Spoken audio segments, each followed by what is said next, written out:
Assalamualaikum warahmatullahi wabarakatuh. Halo semuanya, perkenalkan nama saya Taufik Hidayat dengan NIM 12120202661 dari jurusan Pendidikan Agama Islam kelas 2G.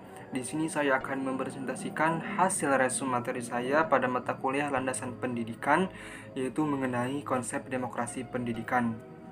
Ya, bismillah, langsung saja kita lanjut kepada pembahasannya, yaitu tentang konsep demokrasi pendidikan.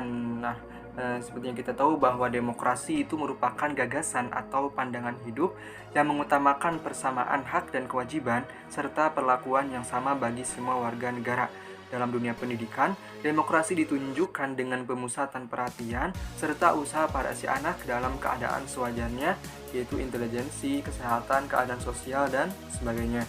Nah, jadi dapat disimpulkan bahwasanya demokrasi pendidikan merupakan pandangan hidup yang mengutarakan persamaan hak dan kewajiban serta perlakuan yang sama di dalam berlangsungnya proses pendidikan antara pendidik dan anak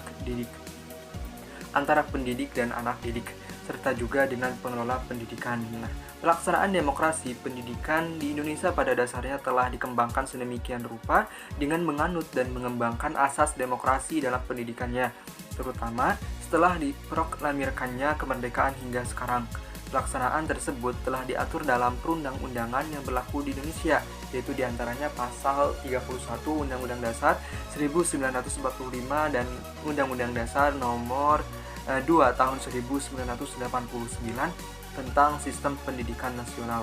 Karenanya, demokrasi pendidikan di Indonesia tidak hanya terbatas pada pemberian kesempatan belajar, tetapi juga melingkupi fasilitas pendidikan yang sesuai dengan jenis dan jenjang pendidikan yang dibutuhkan masyarakat, dengan tetap berorientasi kepada peningkatan mutu dan relevansi pendidikan atau keserasian antara pendidikan dengan lapangan kerja yang tersedia.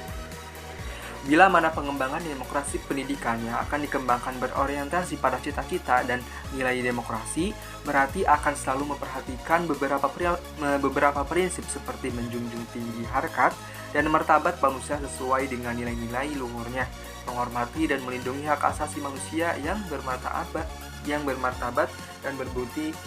berbudi pekerti luhur, serta mengusahakan suatu pemenuhan hak setiap warga negara untuk memperoleh pendidikan dan pengajaran nasional dengan memanfaatkan kemampuan pribadinya, dalam rangka mengembangkan kreasinya ke arah perkembangan dan kemajuan iptek tanpa merugikan pihak lain.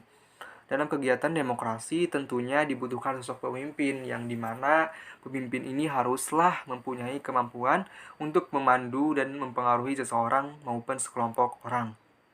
Nah, jadi pemimpin yang efektif ialah pemimpin yang mampu menyesuaikan gaya memimpinnya dan beradaptasi dengan berbagai situasi.